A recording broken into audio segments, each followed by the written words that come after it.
Hi, I'm Lena, and this is Northwest Spotlight, where we highlight grads of Northwest. Today, we're in Mount Pleasant at Superbaba to interview Leah Christ. Come on in.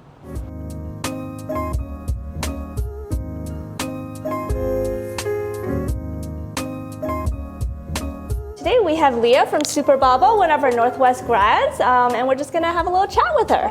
Okay, so Leah, can you tell us when you attended Northwest Culinary Academy and which program you enrolled in? Yeah, I did the culinary program, and as we just corrected me, I thought it was 2013, but it's actually 2012. Wow. So what prompted your career change? Because you obviously did something else before you came to Northwest. Yeah, I mean, I don't know, food's always been something I've been interested in. I'd always cooked.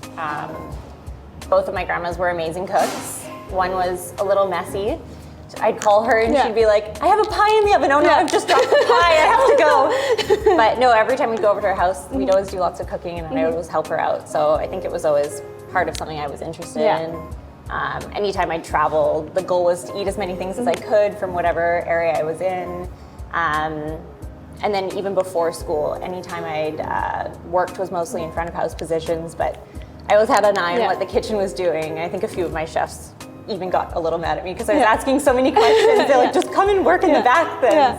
So it just felt like a natural life pivot to go in this direction. Yeah, I think so. I mean, we were talking a bit before and I left the industry for a bit and it was always this thing that made me really upset that I wasn't doing it anymore. So I think now that I'm back for good, I think it is really what I was meant to do, if you will. Awesome.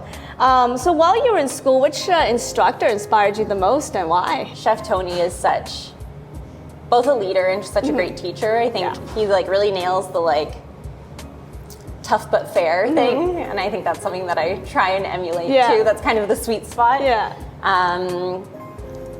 I mean, I helped Curtis with a few events like during the culinary program too, and I think he also showed that you can still have fun even though you're being serious and you're working quickly and efficiently and it's crunch time, and you know, we get so busy here, so that's something that I also try and emulate, because you know, if you're always angry and upset and stressed out, like no one's gonna want to work for that person. So I think seeing Chef Warren and his dedication to like precision and like the art and the craft of it too is something that, you know, even though we're doing quick service food, like it can still look great and you can still really care about what you put out. So I think working in some of that too. All three of them. Awesome.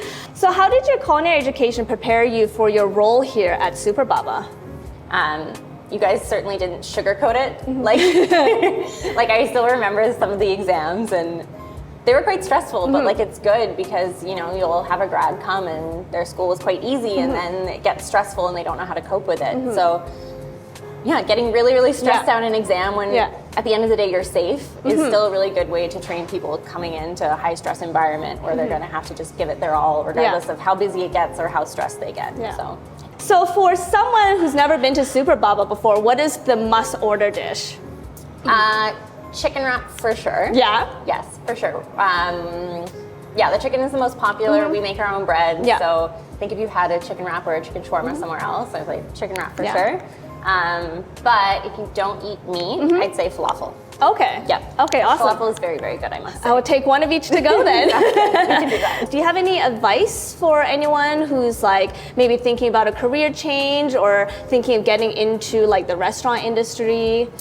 I have a lot. For this, I have to say I wrote some things down because I think so many people joining the industry or looking to get into the industry or moving into the more like leadership owner role, I think the times are gone where you can treat people poorly, and I think to do that you really have to be like a responsible business owner. So yes, I love that. Yes, no, that's great.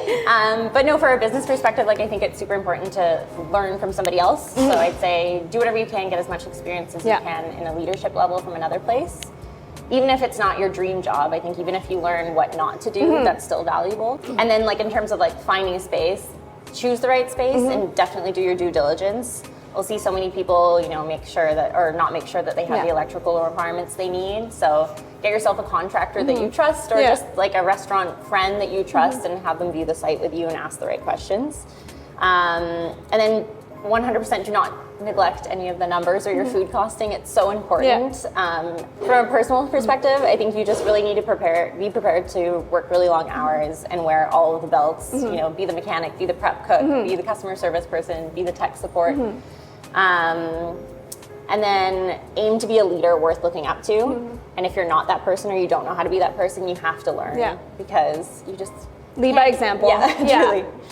And then from a team perspective, you can't do it alone. So I think hiring carefully is one of the major things that you can do to protect your team and have a good team, so that you can surround yourself with good people. And then treat them with respect, pay them properly, and be patient, and then be more patient, and then be more patient again. And then last but not least, maybe my golden rule is don't ask anyone to do anything you wouldn't do yourself. So if you're, I love that. Scrub the toilet, mop the floor, clean the hood vent, do all the stuff. I love that. Awesome.